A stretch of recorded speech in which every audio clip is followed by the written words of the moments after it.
Most of these posts look harmless, right? Maybe you've seen them in your timeline, maybe even shared them.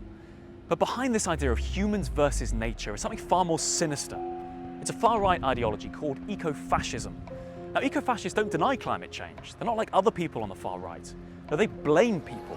They single out non-white people and immigrants and blame them for the ecological crisis. Eco-fascism is very much interpreting fascist ideology through the environment and climate. So who is in and who is out, who deserves access to resources, who doesn't.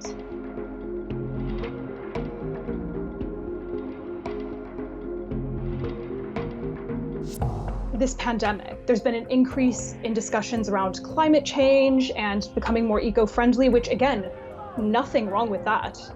However, seeing a situation in which a lot of people are dying and disproportionately in many countries, Black people, minority ethnic people are the ones that are dying because of this. When you start to say like this is worth it because it means that the planet doesn't have as many lights going around that are destroying it, you can see how an ideology that was incredibly niche suddenly becomes mainstream among some misguided people. So this pandemic has brought this topic to the surface, but it's nothing new.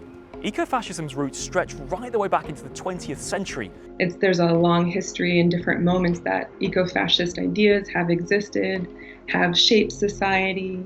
And I think a really important example is the Green Wing of Nazi Germany, creating a blood and soil politic of German blood, German people belonging to a German nation, and how that justified the Jewish Holocaust.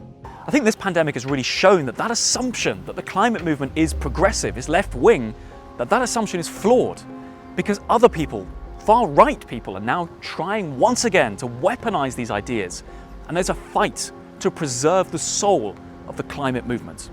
The assumption that far-right and racist groups don't care about the climate is also dangerous. There are far-right groups who do have genuine ecological concerns, that it's not just all denialism, it's not just all rejection. Climate and environment can be used to usher in some ideas about what climate protection looks like, but really what's happening is bringing in racist ideas about protecting our borders, or who has access to what resources, or who deserves clean water or shelter. The other thing that was sort of bugging me about these tweets is that I wasn't really sure what type of feeling or ideology they were satisfying. But of course, when you think about it, it's a pretty sort of dark place, because it's sort of implying that people are a virus or something that needs to be eradicated. So it was an ugly sentiment framed as something that feels good, and it was quite unnerving to see it going viral. We're only 6 weeks, 2 months into Europe being hit in this way. Maybe a bit more than that, I guess maybe 3 months now.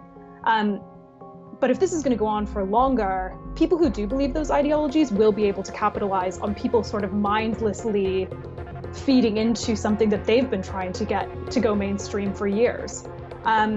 So even though it's an accident now, I do think that the longer this goes on, the greater the chances that it's not going to be an accident anymore.